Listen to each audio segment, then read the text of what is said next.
All right, so let's continue. The next topic is modeling expansion or compression work. This is very important and useful to us. Think of this as your engine. We use a piston cylinder assembly to simulate your engine. So you have a cylinder, and inside the cylinder, you have gas. So now let's think of this scenario. You buy gas, you put it in your engine, and you burn it. So what's going to happen to the gas after you burn it? It's going to expand, right? Expand. After the gas expands, what's going to happen? It's going to push the piston to the right. Push the piston to the right. You have a pressure coming from the gas from expansion, pushing the piston to the right. Push something over a distance. What is that? That is work. So that's how your engine generates mechanical work. You can use this mechanical work to drive your car. So obviously we want to find out how much work my engine can generate. We need an equation to find out the number. So next, what we're going to do is to develop this equation so you can use to calculate how much work your engine can generate. Okay, so this is not difficult. We can just start from the definition of work. The definition of work is force, which is a vector, dot product, displacement, which is also a vector. Okay, and then what's the definition of dot product? Dot product. Magnitude of force multiplied by the magnitude of displacement multiplied by cosine theta. Theta is the angle between vector force and vector distance. Okay, so now let's take a look. What is theta? What is our direction of force? The pressure is pushing the piston moving to the right. What is the direction of the force? The force is to the right. And then what is the direction of my displacement? What is the direction of the movement of the piston?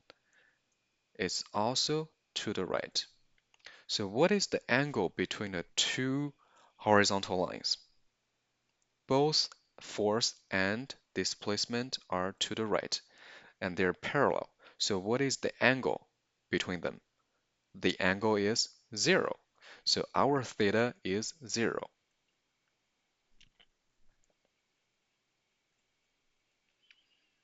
So we plug in cosine 0. And to simplify, we just write F times D. And what is cosine 0? Cosine 0 is 1. So that is F times D. Okay, next, let's rewrite F. Do you recall what is the definition of pressure? The definition of pressure is force over area. So from here, we can rewrite force. Force is equal to pressure times area. So now we can rewrite force. Force is equal to pressure times area times displacement. And area here is area of the piston. This is the area of the piston, highlighted here. This is the area of the piston.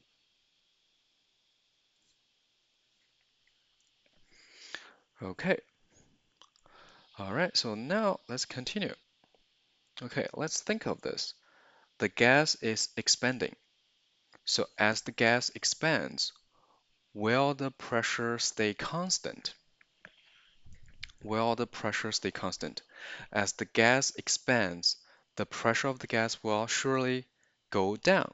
So pressure here is not a constant. Pressure here is not a constant over the displacement. So if pressure is not constant, we cannot use this equation because you cannot plug in a number for pressure. So if pressure is not a constant over my displacement, what are we going to do? We're going to do the same thing as what we did before.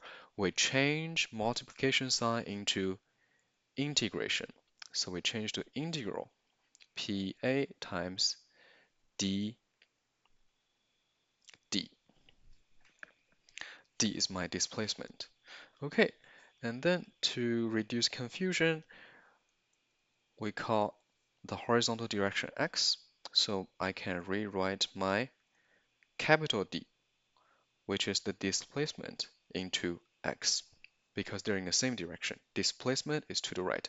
X direction is also to the right. So it's okay. All right, so now I just do one more thing. Integral P. Because area of the piston is constant. If it is constant, I can move it behind differential. Because area is constant. Area of the piston is constant, so I can move this constant behind differential. Okay, so now let's do it again. Integral pressure. And then what is A times X? What is A times X? A times X. What is A times X? A is the cross-sectional area of the piston, which is highlighted here. Area of the piston. Okay, what unit does it have? The unit here is meter square, right? The unit for area is meter square. Multiplied by x. X, what is the unit for x? Length is also meter. So what does the unit tell you? The solution has a unit of cubic meter. What kind of property has a unit of cubic meter? That's volume.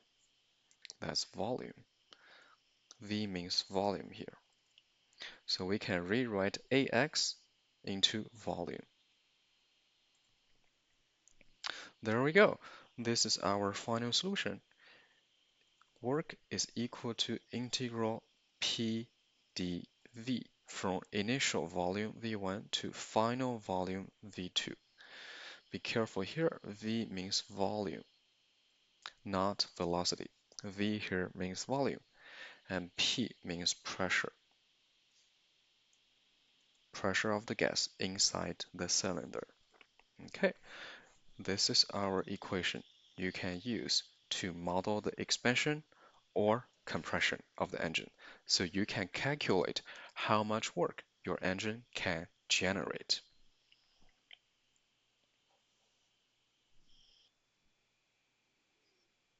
All right, so next one, we need to sketch the process. Expansion or compression work. How do we sketch this process? Usually we use a pressure versus volume diagram. So for example, pressure versus volume. P, pressure is my y coordinate. Volume V is my x coordinate. Okay, let's start from expansion process. Expansion process. If you have an expansion process, how will the pressure change? My y coordinate. The pressure will go down. And then how will my volume change? Expansion. My volume will go bigger. So to the right, right? Volume becomes bigger. The direction must be to the right. Pressure becomes smaller, must be lower. So this curve must be go down and to the right. Go down and to the right. Go down and to the right. That is my expansion process. However, if you have a compression process, how will this curve look like? If you have a compression process, pressure will become bigger, so my curve should go up. And compression, so my volume becomes smaller, so to the left. So go up and to the left. So actually, you can use the same curve. Same curve.